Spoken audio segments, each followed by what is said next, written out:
Ibn al-Qayyim, qu'Allah lui fasse miséricorde, dit que le mot tristesse ne figure pas dans le Coran, si ce n'est dans une forme d'interdiction ou pour le contrecarrer.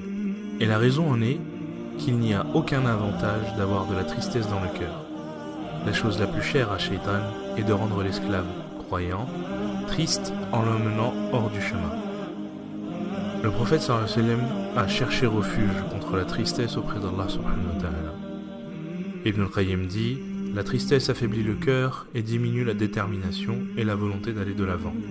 Il n'y a rien de plus aimé à Shaitan que la tristesse d'un croyant.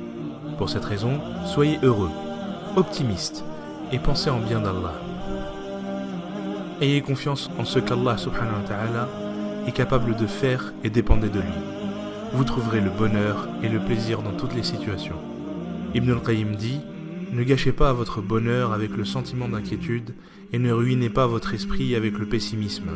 Ne gâchez pas votre succès avec la tromperie et ne ruinez pas l'optimisme des autres en le mettant à mal. Ne ruinez pas votre journée en remuant le passé.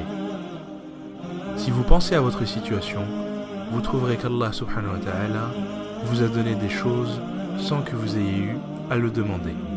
Donc, placez votre confiance en Allah subhanahu wa ta'ala et prenez conscience que tout ce qu'il vous a octroyé ne constitue que des choses qui sont bonnes pour vous. Vous pourriez être en train de dormir et les portes des cieux ont été ouvertes par des du'as qui ont été faites à votre intention. Subhanallah, peut-être de quelqu'un de condition modeste que vous avez aidé, ou quelqu'un de triste à qui vous avez apporté de la joie, ou quelqu'un qui est passé et à qui vous avez souri. Alors ne sous-estimez jamais les bonnes actions. Un des pieux prédécesseurs a dit: je fais des du'as à Allah subhanahu wa ta'ala pour quelque chose que je veux, et s'il me la donne, alors je suis heureux une fois, et s'il ne me la donne pas, alors je suis heureux 10 fois, parce que dans le premier cas, c'était mon choix, et le second était le choix de Dieu. Comme Saadi, puisse Allah avoir pitié de lui, a dit: la vie est courte, ne la raccourcissez pas avec les soucis, le chagrin et la tristesse.